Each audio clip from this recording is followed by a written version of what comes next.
Morning. This is Miles with Best Practice Medicine. This is another in our video series covering extremity immobilization and splinting.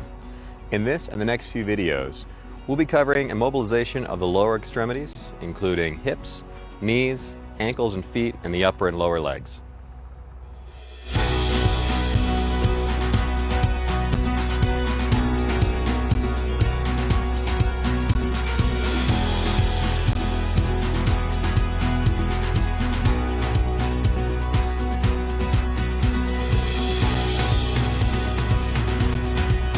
The topic of today's video is immobilization of the ankle.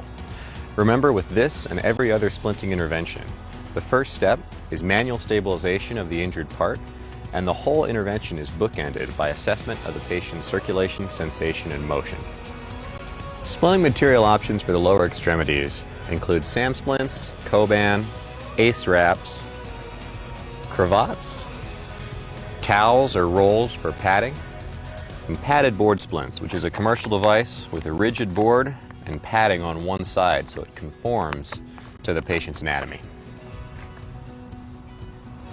When manually stabilizing and immobilizing an injury, remember to stabilize above and below the injured part.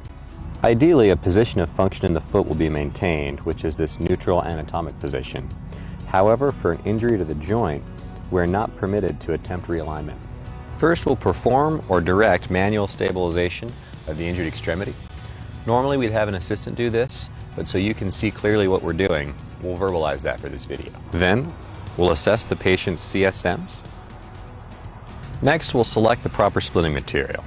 For an ankle, you can use a SAM splint, padded board splints, a soft splint, or other improvised material.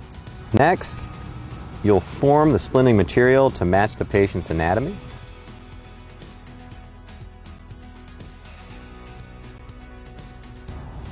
Then we'll secure the splinting material using ACE bandage, Coban, or other wrapping material. Remember that the strength of a SAM splint comes from the cylindrically shaped channels. So to build a strong splint, carefully form the splinting material to the patient's body to ensure structural integrity. Select the proper splinting material and position it next to the patient's body. Could I have you hold those there for me? Thanks, man. It's important to pad any voids. I'm actually going to take this one away.